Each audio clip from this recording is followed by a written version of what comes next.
Si l'on prend les initiales des Pokémon contenus dans cet épisode, on obtient NQT. NQT est composé de 3 lettres. C'est aussi le nom de l'album de Vald. Illuminati confirmé.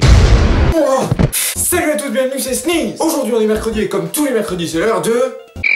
l'Hippocédex de Sneeze parbleu. En avant moussaillon.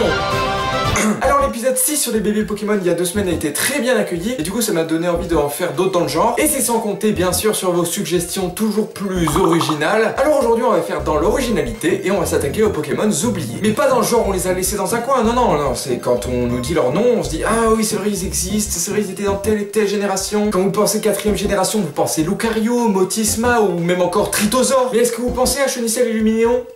Ça m'étonnerait, non? Alors dans cet épisode, on va mettre 3 Pokémon victimes de cette amnésie générale sous les projecteurs et enfin leur donner le moment de gloire qu'ils méritent. J'ai nommé Nailtram, Quillfish et Tropius. C'est parti!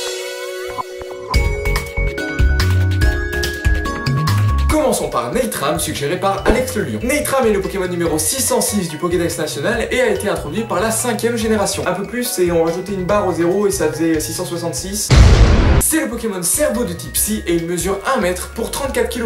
Il fait partie du groupe d'œufs humanoïdes et vous avez autant de chances d'avoir une femelle plutôt qu'un mâle lors de sa reproduction. Jusque là, ce Pokémon est très perturbant et ça s'arrange pas en voyant ses descriptions Pokédex. Il peut manipuler les souvenirs de ses ennemis, autant vous dire qu'il faut pas vraiment le faire chier. Et il fait clignoter ses doigts pour communiquer. La vache, moi aussi je veux savoir faire ça, ça va être trop cool. Sa forme préévolutive est Liusor, trop mignon ce petit totem, par contre fais attention à ta tête, elle va tomber. Et Liusor évolue au niveau 42 en Nailtram. Oh, je vais vous apprendre un truc, Nailtram peut sembler être un nom compliqué, mais en fait c'est juste martien à l'envers. Je vous laisse faire ça avec Liusor.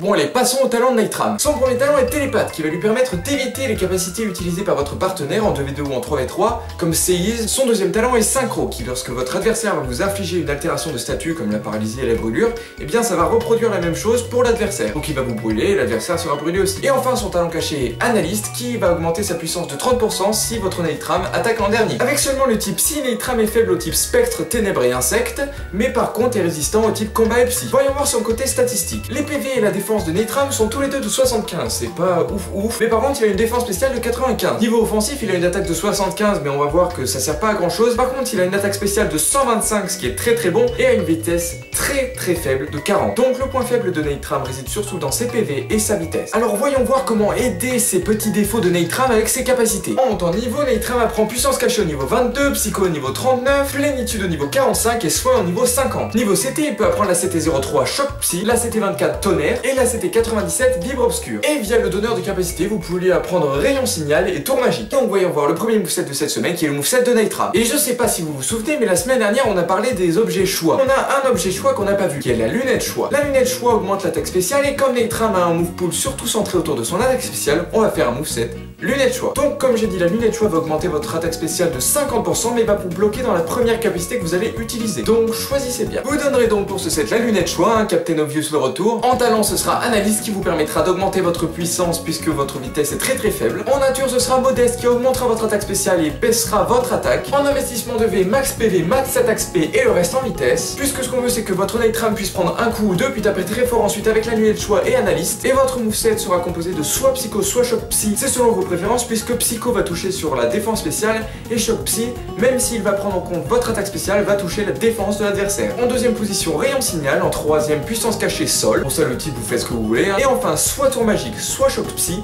Ça dépend de votre choix. Si vous choisissez Tour Magique, ben vous mettrez Choc Psy en premier. Et si vous choisissez Psycho, ben vous pouvez mettre Choc Psy ou Tour Magique. Faites ce que vous voulez. Donc comment ce moveset fonctionne? C'est très simple. Vous essayez d'envoyer votre Nailtram sur un Pokémon qui va être plus rapide que vous pour que votre Analyste soit activé. Mais par contre, qui ne tape pas très fort parce que votre Nailtram reste très frêle. Analyste va augmenter de 30% votre attaque spéciale. Les lunettes choix vont augmenter de 50%. En tout, vous avez une augmentation de 80%. Psycho était un excellent stab psy puisqu'avec 125 de puissance stabée et vos 80% d'augmentation, ça fait très mal. Si vous privilégiez Choc Psy, c'est très dur à dire. Ce sera un peu moins fort, mais ça vous permettra de toucher la défense de votre adversaire plutôt que sa défense spéciale. Rayon Signal est là pour gérer les types Ténèbres ou les types Psy qui vont être en face de vous. Les puissances cachées permettent de gérer tous les autres types. Tour Magique, comme j'ai expliqué, va permettre de totalement foirer les plans de l'adversaire. Si vous mettez ça sur un armure adverse, par exemple, l'armure va être totalement inutile. Donc voilà, il faut surtout privilégier le côté Analyste et la très faible vitesse de votre Nailtram. Le problème, c'est que ses PV sont de 75 et ça, on ne pourra jamais y toucher. c'est un peu dommage pour ce Pokémon qui est pour moi génial de par son design et son originalité. Mais passons déjà au deuxième Pokémon qui est Qwilfish, suggéré par Alexandre George. C'est un peu le complot des Alex dans les commentaires.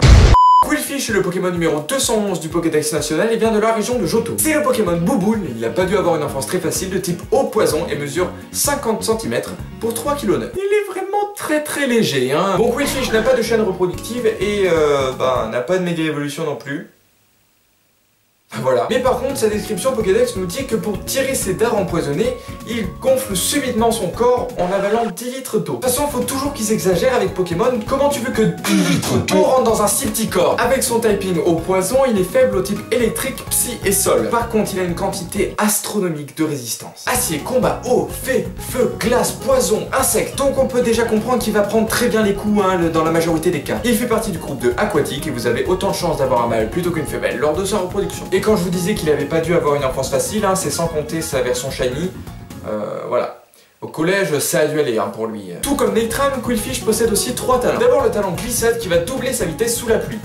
Voilà. Ensuite le talent point poison qui va avoir 30% de chance d'empoisonner l'adversaire si l'adversaire vous touche avec une capacité directe. Comment vous expliquer? Si vous me touchez et que moi je possède la sueur, vous aurez de la sueur dessus. Voilà, il faut me toucher pour avoir de la sueur. Et Qwilfish, il faut le toucher pour être empoisonné. Voilà. Pourquoi j'ai dit de la sueur? Moi aussi j'aurais pu dire n'importe quoi, de la glace, oui mais en même temps qui startine de glace. Et son talent caché est intimidation qui va baisser l'attaque d'un niveau de votre adversaire lorsque Qwilfish va rentrer en jeu. Et voyons voir les statistiques de Qwilfish maintenant. Les PV de Qwilfish sont de 65 accompagnés d'une défense de 75 et d'une défense spéciale de 55. Donc quitte à privilégier un côté défensif, choisissez le défensif physique. Niveau offensif, il a une attaque de 95 qui est pas mal pour un petit Pokémon comme lui, une attaque spéciale de 55 donc à éviter direct et une vitesse très bonne de 85. Donc ce qu'on retient c'est son attaque de 95, sa vitesse de 85 et sa défense de 75. Mais c'est au niveau capacité, surtout en capacité à prise en montant de niveau que ça pêche un petit peu. Comme j'ai dit en montant de niveau, il peut apprendre Pico dès le départ et Pic Toxique au niveau 21. Et il peut apprendre deux très bons stabs qui sont Hydroqueue au niveau 45 et Direct Toxique au niveau 49. Niveau CT, il peut apprendre la CT12 Provoque et la CT73 Cage Éclair et il peut aussi apprendre la CS05 Cascade. Et petit bonus qui fait bien plaisir, vous pouvez lui apprendre Aquajet par reproduction. Mais on retient aussi plusieurs capacités support très intéressantes qui sont Pico, Pic Toxique, Provoque, Cage Éclair. Et donc le moveset qu'on va voir pour Qwilfish est un sec pic support. Je sais pas si on peut vraiment appeler ça comme ça. Bon, pour faire simple, on va appeler ça un moveset défensif. Ce moveset sera composé de Pico, Provoque, Cascade et en dernière position, vous avez le choix entre Cage Éclair et Pic Toxique. En investissement de V, ce sera max PV, 200 en défense et 56 en vitesse. Qui dit défenseur physique dit privilégier intimidation pour baisser l'attaque de votre adversaire en entrant en jeu. Dit aussi l'objet boue noir qui va vous permettre de récupérer des PV puisque vous êtes de type poison et si l'adversaire veut vous le voler,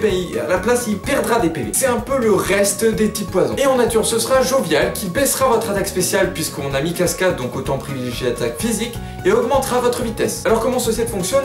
Vous envoyez votre Qwilfish sur le terrain, il va prendre bien les coups. Ne l'envoyez pas sur un tonnerre de méga Pharambe, s'il vous plaît. Et là votre Qwilfish va devenir un Pokémon très désagréable à jouer contre. Il va d'abord mettre une série de picots, donc 1, 2 ou 3, et il va faire des dégâts lorsque les Pokémon vont rentrer sur le terrain. Plus il est lourd, plus il aura de dégâts à cause des picots. Si vous envoyez votre Qwilfish sur un Pokémon qui setup en phase, vous faites Provoque, qui va empêcher l'adversaire de faire la même chose que vous, par exemple de mettre des pics ou des hasards. Si vous voyez que l'adversaire est une menace potentielle, vous faites Cage Éclair qui va le paralyser, va peut-être l'empêcher d'attaquer et va surtout réduire sa vitesse. Et pour finir les adversaires, vous avez le Stabo Cascade qui est très puissant, surtout que l'attaque de Qwilfish de base est très bonne, et a aussi un petit bonus qui permet d'apeurer les adversaires. N'oubliez pas que vous avez baissé l'attaque de votre adversaire en entrant en jeu avec intimidation et que s'il vous touche avec des capacités physiques, ça va pas faire grand chose et en plus vous avez un nombre considérable de résistance. Donc soyez tranquille. Et en plus, incroyable, vous avez la boue noire qui vous permet de récupérer des PV, un 16e à chaque tour. Donc voilà, c'est un Pokémon défensif que l'on croise par milliers, sauf que Qwilfish, on le croise pas. Mais moi je pense que si ses stats avaient été un chouïa aidé, ça aurait été un très bon Pokémon. Bon, c'est un peu le cancer puisqu'il a fait le Kylie Jenner Challenge. Ok, je me calme, c'est bon. Je pensais que vous aimiez un peu Qwilfish, que vous voulez en voir plus. On va passer au troisième Pokémon, allez. Et ce troisième Pokémon est Tropius, suggéré par Nimrod XV. Oh, tu crois vraiment que je sais pas que ça veut dire 8 en chiffre romain, qui nous dit qu'on le voit pas beaucoup ce palmier. Excellente comparaison entre Tropius et un palmier. Vraiment, je pense que ça lui fait très plaisir. Donc Tropius est le numéro 357 du Pokédex national et oh mon dieu, c'est le premier Pokémon qu'on fait de la 3e génération. Ah, vous pensiez que j'allais prendre Junko, Masco et Arco, hein? Eh ben non, j'ai choisi Tropius. C'est le Pokémon fruit. Alors voilà, après le palmier c'est le fruit, le pauvre, je pense qu'il a pas vraiment mérité ça. Je sais pas, vous auriez pu dire le Pokémon Diplofruit, le Pokémon long cou, mais non, fruit. Enfin, voilà, considéré comme une vulgaire banane. Donc le Pokémon fruit de type plante vol, il mesure 2 mètres pour 100 kg. Une bonne bête, hein, une bonne bête. Il fait partie des groupes de monstrueux et végétales et vous avez 50% d'avoir une mâle plutôt qu'une femelle lors de sa reproduction. Comme Qwilfish, il n'a pas de chaîne reproductive et n'a pas de méga évolution non plus parce que forcément ce sont des Pokémon oubliés. Si on les a oubliés, c'est qu'ils sont pas vraiment famous. Et les Pokémon avec une méga évolution, ils sont tous famous, hein, qu'est-ce que tu veux, une méga évolution, c'est toujours stylé, ça fait toujours plaisir. Donnez une méga évolution à Tropius s'il vous plaît. Regardez-moi Startwork là, donnez-lui Star. Et vous vous êtes peut-être déjà demandé pourquoi il avait ces sortes de bananes sous le cou.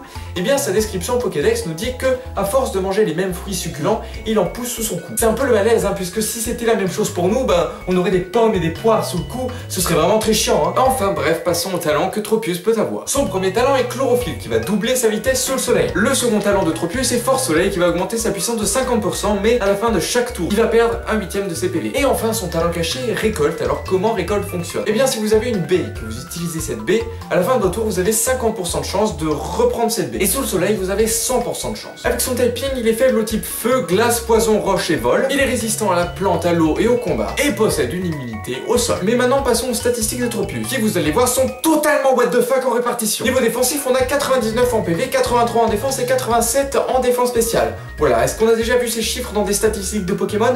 Jamais. Et en offensif, on a une attaque de 68, une attaque spéciale de 72 et une vitesse de 51. Niveau capacité à présent montant en niveau, il peut apprendre l'amner au niveau 36, synthèse au niveau 50 et tempête verte au niveau 61. Par CT, il peut apprendre la CT06 toxique, la CT17 abri, la CT19 atterrissage et la CT90 clonage. Et par reproduction, vous pouvez lui apprendre Vampigraine. Et Game Freak, voyant que la cote de popularité de Tropius était extrêmement basse, ils ont essayé de le faire passer pour un dragon et lui ont donc donné Danse Draco. Et pour appuyer mon argument, il peut apprendre Draco Choc via le donneur de capacité. Bon, après, tant qu'il apprend pas à Quadjet, tout va bien. Donc on va surtout tourner autour de son côté support. Et donc j'ai créé un set Vampiclone. Après Pico Support, on a Vampiclone. Ce set sera composé de Vampigraine, clonage, lame d'air et enfin abri ou toxique. En répartition de V, on aura max PV, max défense et le reste en défense spéciale. En talent, ce sera récolte et donc en objet la Pessitrus qui va vous permettre de récupérer un quart de vos PV si vous dépassez les 50%. En nature, ce sera assuré qui baissera votre attaque et augmentera votre défense. Et donc voyons comment ce set fonctionne. Votre Tropius va donc être très bon en défense avec max PV, max défense et le reste en défense spéciale. Vous pouvez donc l'envoyer sur une capacité qui résiste et même si vous résistez pas forcément, vous pouvez vous prendre un petit coup, c'est pas très grave. Votre Pessitrus va s'activer, peut-être la récolte et là vous pouvez faire clonage. Vous allez être derrière votre petit clone et vous allez faire direct après Vampigraine sur n'importe quel Pokémon qui vient, à part si c'est un Pokémon plante. Vous allez donc enlever de la vie petit à petit au Pokémon adverse et en récupérer à votre tour. Vous êtes donc toujours derrière votre clone si l'adversaire n'a pas réussi à vous l'enlever. Derrière vous pouvez vous protéger pour avoir un petit tour de plus de Vampigraine. Voilà, ça s'appelle le stall, c'est très chiant. Ou alors vous pouvez toxique des Pokémon trop bulky qui arrivent en face parce que oui, voilà, j'ai la flemme d'attaquer. Et si vous voulez accélérer un peu le jeu, vous faites l'Ander qui est un très bon stab vol spécial. Ça fait mal aussi. Mais bon, il faut dire que le typing de Tropius l'avantage pas vraiment au niveau défensif. C'est pour ça que Tropius est très bas dans le tiers et qu'il a été vite oublié parce que son move pool est assez limité et que ses faiblesses sont nombreuses. Et voilà, c'est terminé pour l'épisode de la semaine. J'espère qu'il vous a plu. 3 Pokémon et en plus des Pokémon qu'on voit pas souvent. J'espère que ça vous fait vraiment plaisir. Certes, ce ne sont pas des bébés Pokémon, mais je trouve que c'est intéressant de voir des Pokémon que l'on ne voit pas souvent et dont on n'entend pas forcément parler. S'ils avaient de meilleures statistiques, là, ils auraient le succès qu'ils méritent. Mais malheureusement, ce n'est pas le cas. La semaine prochaine, pas d'épisode du Pokédex de Sneeze. Et oui, je suis désolé, mais j'ai un peu une vie à côté. C'est impossible pour moi de faire une vidéo la semaine prochaine, une vidéo qui soit de qualité. Vraiment désolé, je ferai un épisode génial dès mon retour dans 2 semaines. Ça ne vous empêche pas de suggérer des Pokémon dans les commentaires pour qu'à mon retour, eh bien je puisse voir tous vos Pokémon et faire un épisode de malade. Suggérez-moi-en plein, dites-moi ce que vous pensez de cet épisode et surtout laissez un like si cet épisode vous a plu. Abonnez-vous pour un épisode tous les mercredis. Bon, désolé, je viens de dire que mercredi prochain il n'y aurait pas d'épisode. Genre, je retire ta souris de ce pouce rouge tout de suite. Abonnez-vous pour suivre tous les épisodes de Pokédex de Sneeze et les autres émissions du dimanche aussi. Et on se dit donc à dans 2 semaines pour le 9e épisode du Pokédex de Sneeze. Et en attendant, n'oubliez pas,